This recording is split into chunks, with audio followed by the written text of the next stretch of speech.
Raw in progress right now, where the last segment of the night is the People's Champion, The Rock, and we are now witnessing a throwdown here as CM Punk just charged the People's Champion, and the two of them are just brawling all around the ring, trying to get on top of the other, trying to get in those punches. We're seeing WWE officials right now. They are breaking it up. They are trying their best to separate these two men from each other, as these two men obviously cannot wait until the Royal Rumble, where that WWE title is going to be on the line. CM Punk just broke away from the WWE officials. He just tried to jump on top of The Rock, flying with the punches right here. We see The Rock. He looked like he was getting ready to put a fist to the face of CM Punk. WWE officials, they have broken them up again, but wait, CM Punk was able to break away, and we saw The Rock just hit CM Punk with an elbow to the face. Two of these guys are on top of each other again, as we see WWE officials trying to break it up. We even have Double A, Arn Anderson, WWE Hall of Famer, SmackDown General Manager Booker T, coming into the mix right here, trying to break this up. Even Fit Finlay, Jamie Noble, all these guys we have not seen in a good while, all separating these two men, as WWE Raw has now gone off the air. Welcome to those of you that's checking out this show right now.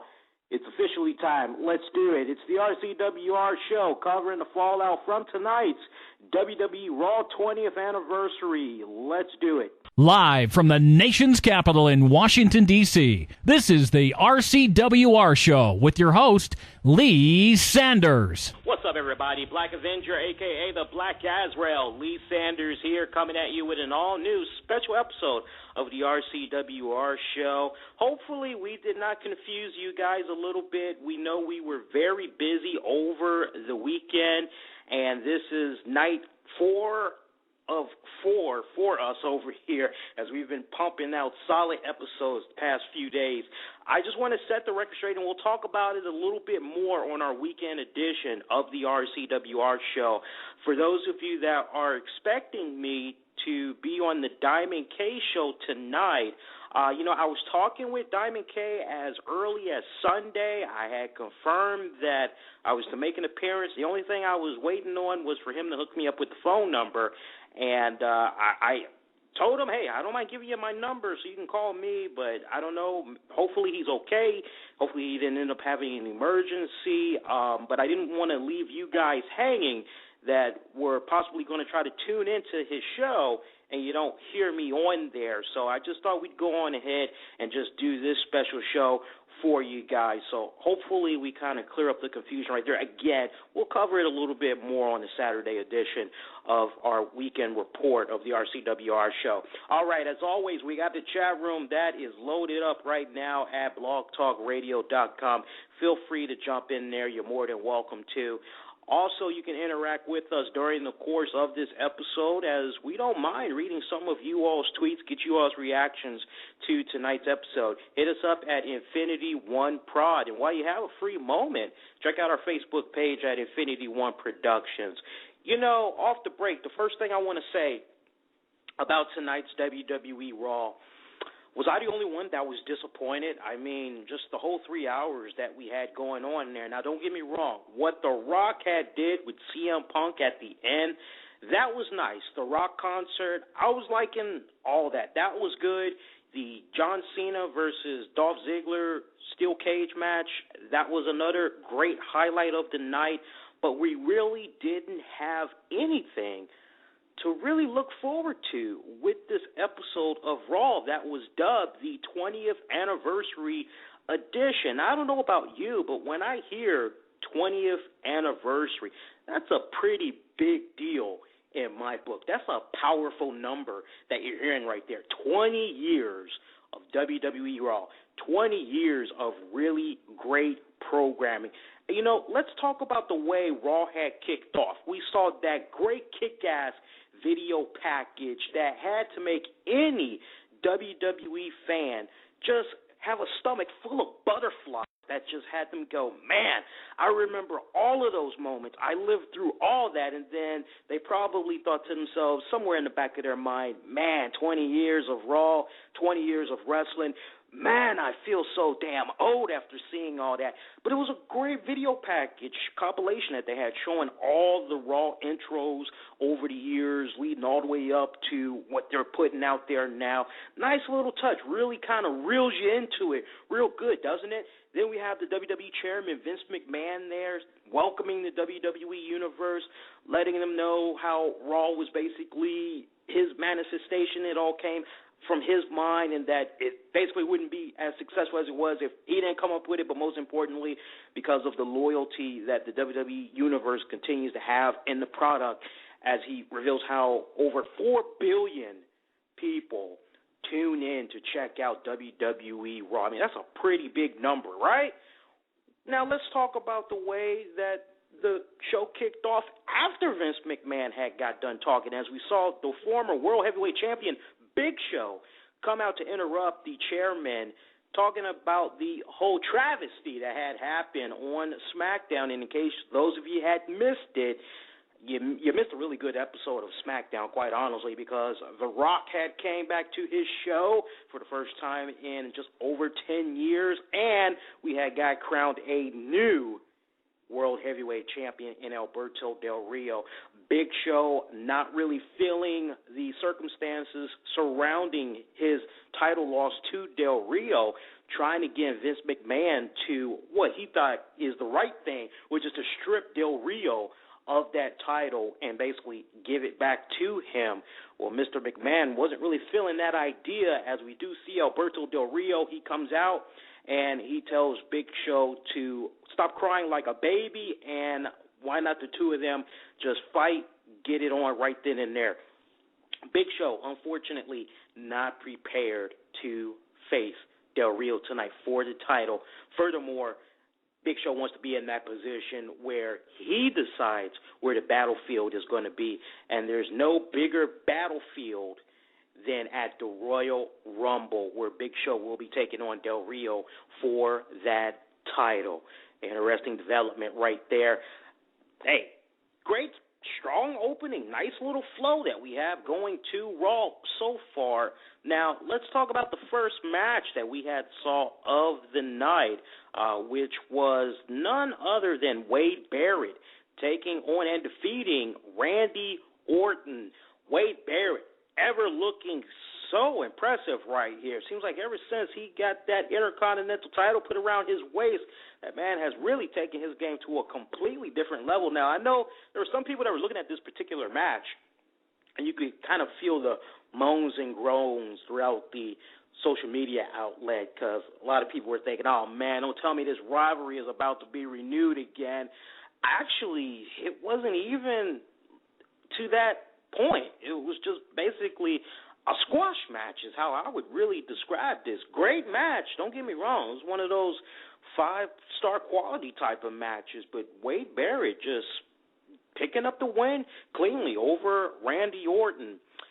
You know, I think about some of the other matches that we had saw of the night. We had Kane taking on Damian Sandow. That was pretty much a squash match right there, as Kane picked up the victory. Daniel Bryan had defeated Cody Rhodes in like less than 3 minutes. He really couldn't get behind that particular match.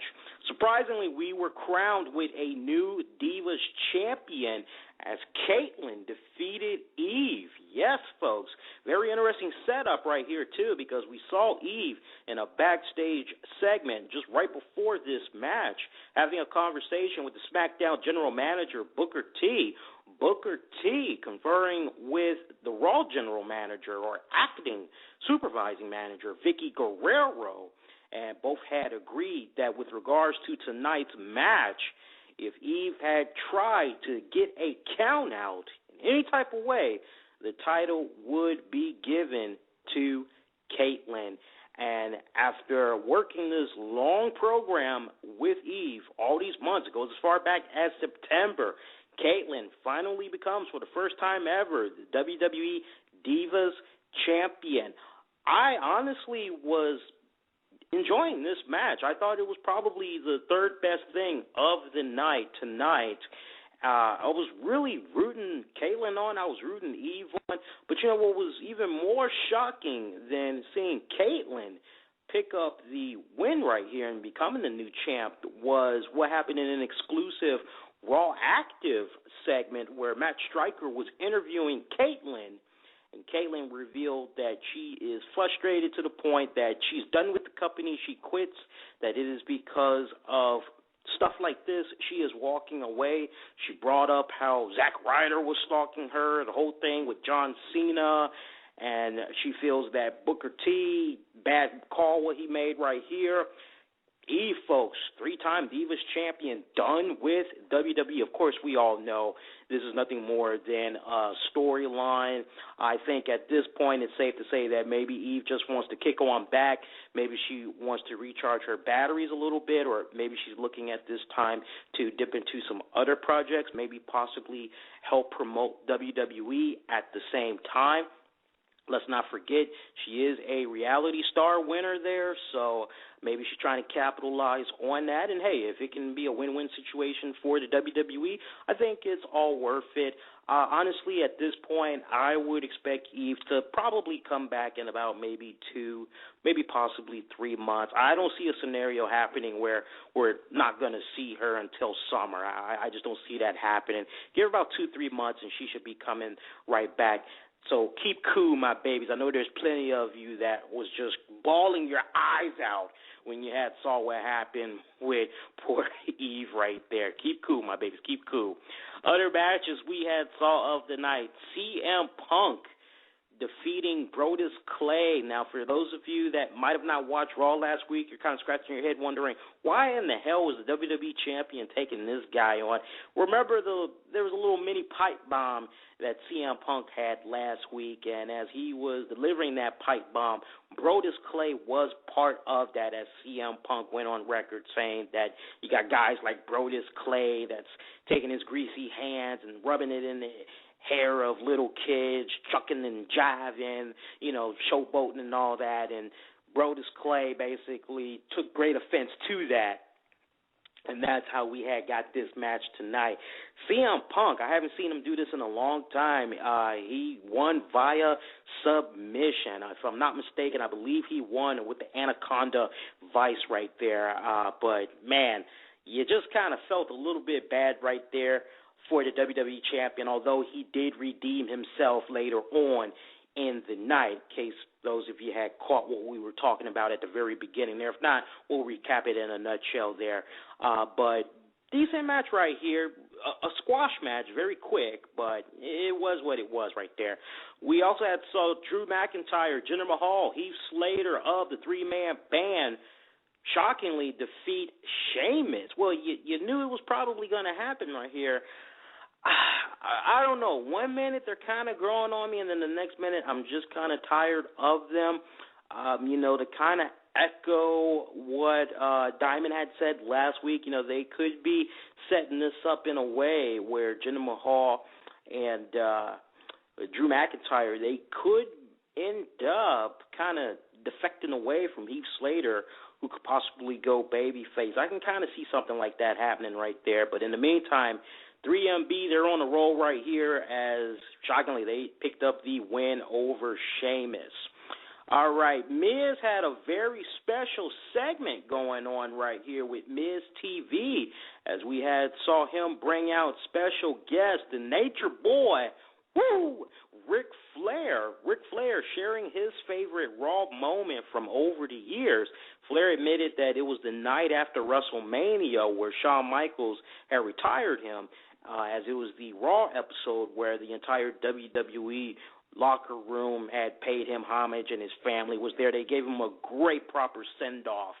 That was the moment that Ric Flair had enjoyed the most. And from there, Miz had showed a nice video package of wrestlers delivering their catchphrases. Now, we saw Antonio Cesaro crash the scene. Great moment right here for Antonio Cesaro. I mean, he really stood out to me tonight, and this segment he had with Miz and the two-time Hall of Famer, the Nature Boy. We saw Antonio Cesaro say to Miz that he's nothing more than a sad, failed reality star actor who just so happens to have a poor segment of the show here on Raw. Also took aim at Ric Flair, mocking him for the tons and tons of money that he has claimed over the years, that he's been able to gain from wrestling all over the world, and that basically he's burned it up so fast, basically burned himself down to death. And also took a little knock at the Four Horsemen symbol. You know how they like to throw up those four fingers, even taking a shot at that, saying the Four Horsemen, that symbol, it doesn't even mean that anymore. Instead, it represents your four ex-wives. Ouch. But Cesaro isn't even done yet, as he takes another shot at Flair, saying he is basically financially unstable. He can't even pay his own bar tab. Well, we see The Miz, he's heard quite enough. He tells Cesaro that he's going to be the one to pick up Flair's tab tonight, but that he can get the receipt, as he was ready to throw it down with him right then and there. Great intensity right here. Nice seeing these two men continue to work their program. And by the looks of things, I have these two guys squaring off at the Royal Rumble. This is a match that I can definitely get behind. I love what's going on right here. I love that they eliminated all that other silly stuff that was going on. And I think WWE has been doing a phenomenal job trying to get Miz over as a top babyface. Kudos to them for that, because really that whole heel angle, it really did run its course, unfortunately. And, we saw Antonio Cesaro. He tried to excuse himself from the ring here, but Ric Flair, he wanted a piece of him. He started laying those trademark chops, clothesline him, set him up for the Miz, who applied the figure 4 leg lock, and sent Cesaro running out of the ring. Great moment right there. Of course, we also got to remind you guys that we did see an appearance from the hardcore legend himself, Mick Foley, as Mick Foley is the first inductee into the 2013 Hall of Fame ceremony. Great moment right there, but you know what? It got tarnished, I felt, in a huge way. I'll go into a little bit more detail about that later, I promise you all. But in the meantime, we saw Mick Foley. He did come out, and he had thanked the WWE Universe. But before he could say any more, Shields, Dean Ambrose, Seth Rollins, Roman Reigns, they all came out, and it looked as if Mick Foley was about to get jumped when all of a sudden Mr. Feed Me More himself, Ryback, came to the rescue, saving the hardcore legend and future WWE Hall of Famer. Ryback didn't care if there was 3 of them and only 1 of him, as Mick Foley was just ghosts. Well, Shield, they were beating down on Ryback, but we saw Randy Orton and Sheamus quickly come down to the rescue and evened it up. And we just saw poor Dean Ambrose get caught up between all 3 of these guys, as Rollins, Reigns, they left and they just watched Dean Ambrose there just get shell-shocked by Ryback. I'm really hoping that maybe we could see some type of double duty at the Royal Rumble involving Randy Orton, Sheamus, and Ryback, because I would love to see the 3 of these guys take on the Shield in a 3-on-3 match. I hope it can happen at the Royal Rumble and that they do double duty by participating in the Royal Rumble. That would be really totally a good moment right there. I would actually pay to see that. Let's see what these 6 men can do in the ring. And other than that, of course, we had that great 5-star quality steel cage match there with John Cena picking up the win over Dolph Ziggler, just continuing to do his damnedest, John Cena that is, and putting Dolph Ziggler over. It can't be stressed enough. John Cena, when you pair him up with that right person, especially a person that looks as though they are going to be that next big thing in the company, maybe not surpass him, but of equal to him, John Cena just really willing. He's proven it time and time again that he's willing to work with them to really help elevate them to that next level, even if it's a situation where John Cena doesn't lose cleanly to them or there's always some type of weird shenanigans going on. I will say this much about John Cena. He does know how to put on a damn good show, and working with Dolph Ziggler tonight, he did just that. I was very proud of both of these men, as I'm still waiting, Dolph Ziggler. I'm waiting on you to cash in that Money in the Bank briefcase, bro. And, of course, as we said at the top of the hour, we had the infamous return of the People's Champion, The Rock, as it was The Rock concert. And, I was a little bit weary at the beginning of this concert. I didn't like the initial flow of it. It kind of felt as though this concert was getting ready to go into a direction that was going to be bad. But luckily, it just started to pick up big time when The Rock had called out Vicky Guerrero, getting a little bit of payback from earlier in the night, as Rock had bumped into Mick Foley, congratulated him on his Hall of Fame induction. And Mick Foley was trying to get The Rock to say, finally, and he finally did say it. And he said, finally, The Rock and Sock connection are back in Houston, Texas. And they were just having a good old time, and then Vicky Guerrero crashed the scene, basically telling them to be quiet like they were little children. And Mick Foley was just stunned that The Rock didn't carry Vicky Guerrero right then and there on the spot. Rock telling Foley, hey, there's a time and place for everything. Enjoy the concert tonight. That should have been the clue right there. He was going to get her, and, man, did he get her good, mimicking a good old classic song. One of my favorites, Eric Clapton's You Look Beautiful Tonight. You Look Wonderful Tonight. Great song, but the way that The Rock put that twist on that song, I don't even want to go into the description of that. As soon as the videos become available for that, we'll post it on our Facebook page. But I am not about to even go there. I just thought that was just brilliant, the way that The Rock was just able to just carry Vicky Guerrero right there.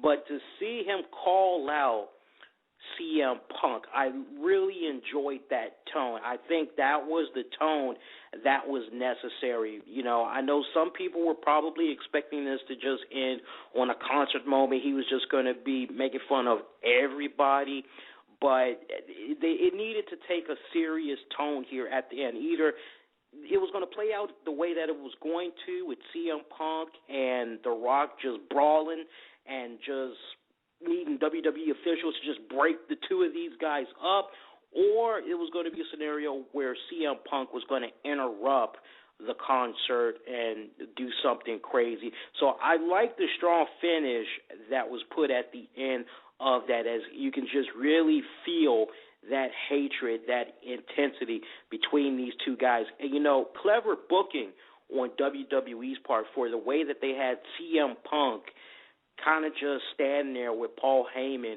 whisper to him, okay, well, what are you going to do? Well, I don't know. And then all of a sudden you just see CM Punk. He tries to charge at the People's Champion and try to get the jump on him, not once but a few times, as the officials were trying to separate these two guys.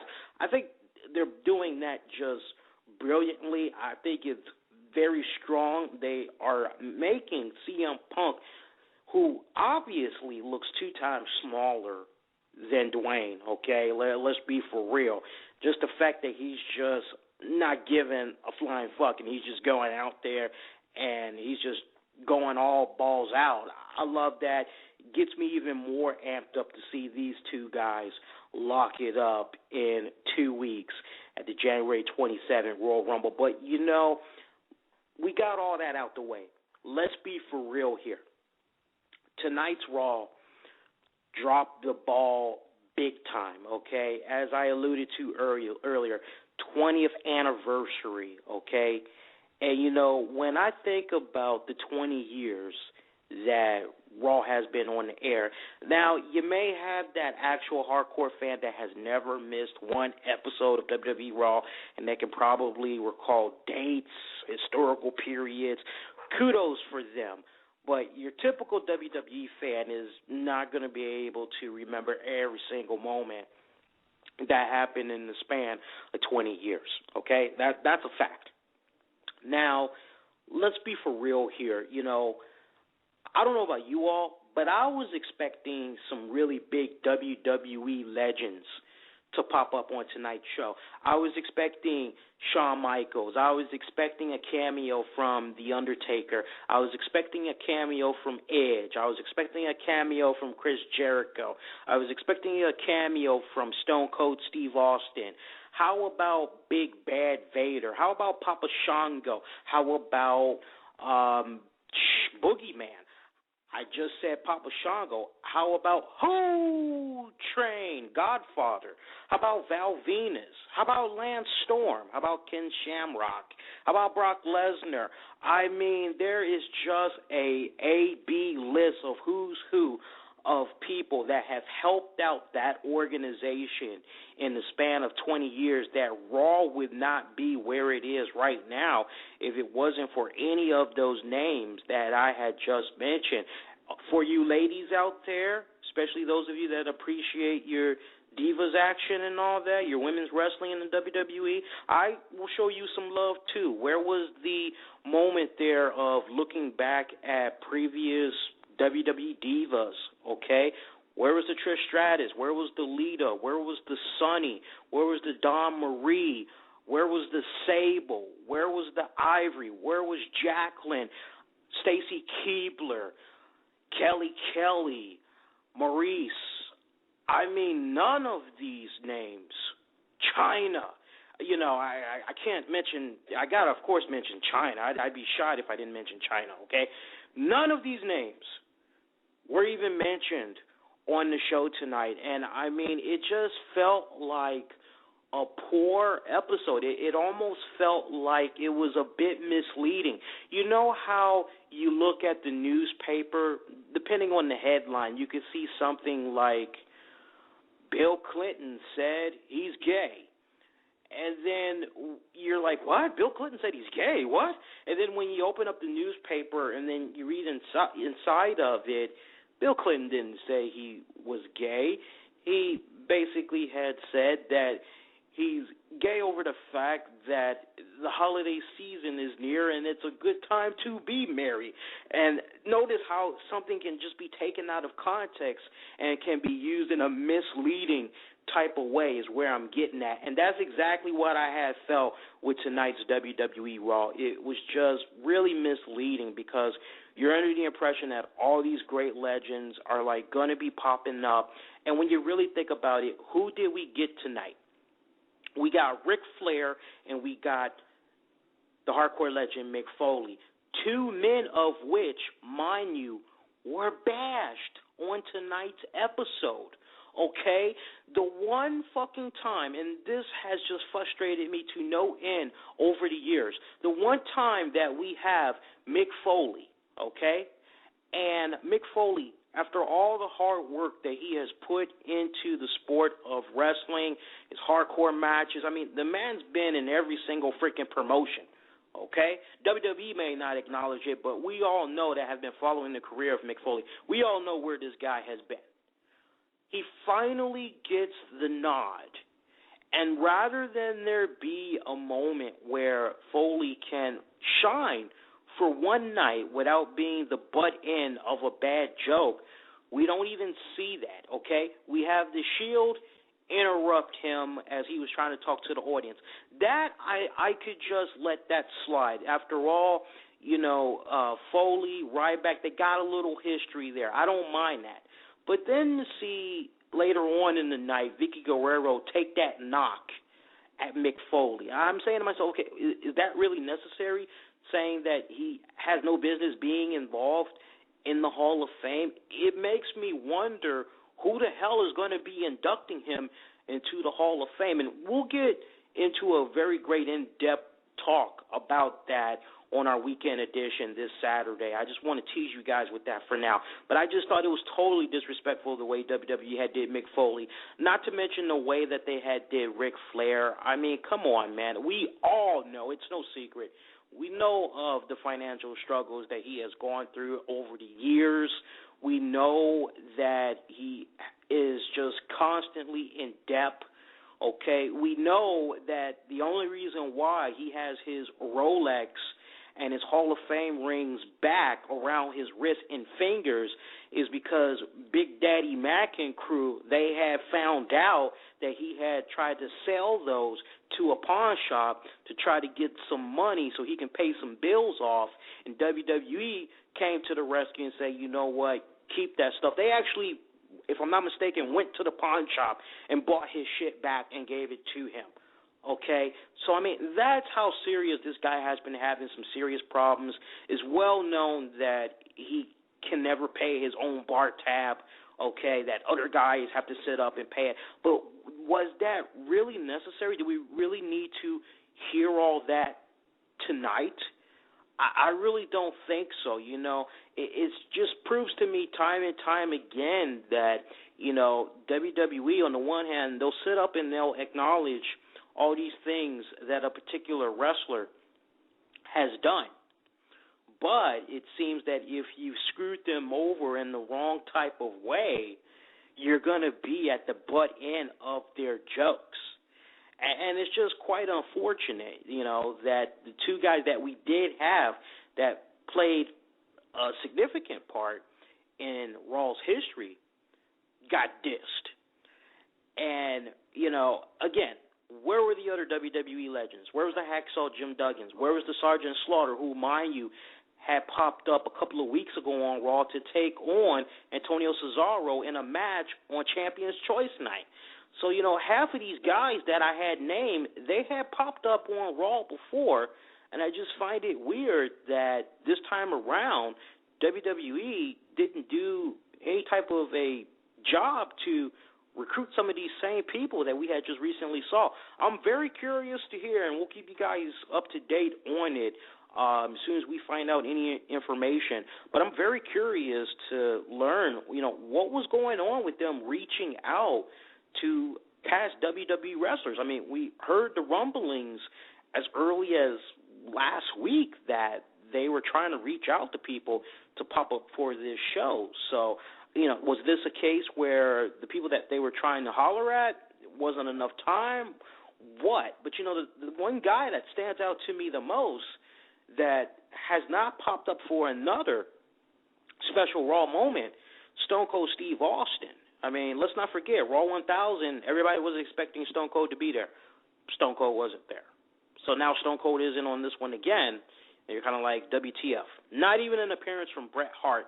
You know, quite honestly, if I would have set this show up differently, I would have made up for all those acts that I mentioned these past several minutes. I would have made up for it in a huge way. I would have shown some type of video packages, you know, chronicling the history of Raw. I would have shown a special segment as far as WWE Raw returns. Who could forget the infamous night, Madison Square Garden, 2002, Triple H, he had came back for the very first time after suffering his first quad injury there. I mean, that was like a total mark-out moment for fans. If there was ever a time where fans were like, oh, my God, Triple H is finally back, it was like literally business was finally going to pick up again. People were so damn happy to see Triple H come back. I mean, you know, if you don't believe me, I mean, you would have to actually go back and look at the footage. You know, when he came back, I mean, that crowd just exploded, okay? For me, that was one hell of a return right there. Let's not also forget one of the first times that Chris Jericho had came back. Or how about back in 2005 when Matt Hardy had just randomly popped up on an episode of Raw, hot in between that whole rivalry in real life that he had going on with Edge, as Lita was at the center of attention, if you will. That was some great stuff right there. Or how about Undertaker challenging Triple H at last year's WrestleMania, or Brock Lesnar, F5 and John Cena on Raw the night after WrestleMania. I mean, they could have showed all those moments right there, stretch it out during the night. They also could have paid a little bit of homage to key wrestlers that have played a significant role on Raw over the years. They have so much with Triple H. They could have did some type of a montage with him, maybe get some type of an exclusive interview with him, while at the same time hyping up that you could see more of the exclusive interview with Triple H reflecting on Raw 20 at their website in a WWE.com exclusive. They could have did the same with Randy Orton. They could have did something with Stone Cold. Undertaker is a little bit tricky, but they could have at least got away with a video package of The Undertaker. But, again, they really, really dropped the ball with this tonight. And you know what? One other thing, when I think about Raw, they could have also had some type of a kick-ass video package paying homage to all the commentators that have paved the way for Raw over the years. I don't know about you guys. Bobby the Brain Heenan, hello. Or how about Gorilla Monsoon? Jesse Ventura. Come on here, guys. Michael Hayes did a little bit for a hot minute. Let's not also forget, I know I'm forgetting one name. It's going to come to me when I least expect it. But there was that one guy that was commentating for a while with Jerry Lawler. I want to say maybe his name was Brad or Mitch. He had black hair. It'll come to me when I least expect it. But we had so many great guys helping out at that commentating booth over the years. They kind of did a little right when they had introduced Jim Ross for the steel cage match between Cena and Ziggler, as he was calling it right along with JBL and Jerry Lawler. But, they really should have capitalized on that just a little bit more. Hell, even Vince McMahon was part of that commentating team back in the heyday. So just really missed opportunity right here as far as execution goes. It just seems like really the only takeaway I could have for this respected episode was the emphasis being put on CM Punk and The Rock. So overall, I would have to say for this week's episode of WWE Raw, I'd have to say that scale of 1 to 10, unfortunately, and some people may disagree with this, I would honestly have to give Raw a modest 6 out of 10. I mean, it was just an average show tonight, unfortunately. But, hey, it is what it is. Live from the nation's capital in Washington, D.C., this is the RCWR Show with your host, Lee Sanders. All right, so quick programming note, those of you that might be expecting the Tuesday night edition of the RCWR show, nope, that's it. We are done. We won't be back on the air until later this week. We'll be back Thursday night for Impact Showdown Radio at 10 p.m. Eastern, so make sure that you check that out. And also, quick note I want to give you guys, if you haven't checked out our kick-ass interview that we had with former WWE wrestler Gene Snitsky, I can't stress it enough, go backtrack and check out that interview, man. It was a really cool, loose, laid-back, fun interview. I had Snitsky for 30 minutes just shooting the shit, and, it was selected as Blog Talk Radio's pick for the whole weekend. So backtrack, check that out. It's been getting a lot of good buzz. I've actually had people go out of their way to send me personal emails and, say, pretty good, you did a very solid job interviewing him and, great stuff. So check it out if you haven't already. And, of course, we got the return of the weekend edition of the RCWR show. We're going to cover the latest and wrestling-related news, so much more. We're going to go just total all out there. You want to make sure you check that out. If you are a David Letterman, Jimmy Fallon, Jimmy Kimmel fan, you're going to love what I have to say, as, of course, we had Jimmy Kimmel make the move to 11:35 to officially reignite the late-night wars there. I'm going to give you my honest takeaway on who is the victor so far. And we'll also go a little bit more in-depth, as we said in that last segment, about who should induct Mick Foley. And you're going to be pretty surprised at the selection that I have. I think once you hear what I have to say, I think you'll be in agreement that the person I have to induct Mick Foley would really just make it mean that much more special. So make sure that you check that out. All right, the talk of wrestling, it may end here, but it continues over at our website at InfinityOneProductions.com, where we cover so much more than wrestling. Befriend us on Twitter, Infinity One Prod. Check us out on Facebook at Infinity One Productions. And if you liked all our shows that we did here, like what we did tonight, hey, make sure you backtrack. Scoop us up in the iTunes, Zoom marketplaces. Use the keywords, the RCWR show. Everybody, have a fantastic week, and we will see you guys this Thursday night, 10 p.m. for Impact Showdown Radio, covering the fallout of TNA Impact Wrestling. All right, folks, take care.